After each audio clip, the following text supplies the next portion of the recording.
قالت لهم رسلهم إن نحن إلا بشر مثلكم ولكن الله يمن على من يشاء من عباده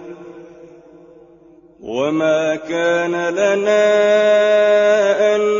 نأتيكم بسلطان إلا بإذن الله وعلى الله فليتوكل المؤمنون وما لنا ألا نتوكل على الله وقد هدانا سبلنا ولنصبرن على ما آذيتمونا وعلى الله فليتوكل المتوكلون وقال الذين كفروا لرسلهم لنخرجنكم من أرضنا أو لتعودن في ملتنا فأوحى إليهم ربهم لنهلكن الظالمين ولنسكننكم الأرض من بعدهم ذلك لمن خاف مقامي وخاف وعيد واستفتحوا وخاب كل جبار عنيد من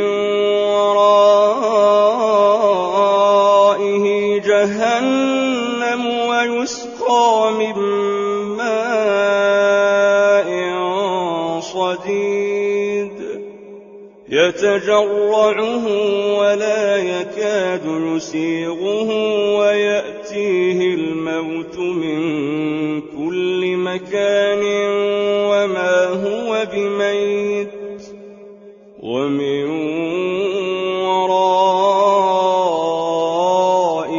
عذاب غليظ مثل الذين كفروا بربهم أعمالهم كرماد اشتدت به الريح في يوم عاصف لا يقدرون مما كسبوا على شيء ذلك هو الضلال البعيد ألم تر أن الله خلق السماوات والأرض بالحق إن يشأ يذهبكم ويأت بخلق جديد وما ذلك على الله بعزيز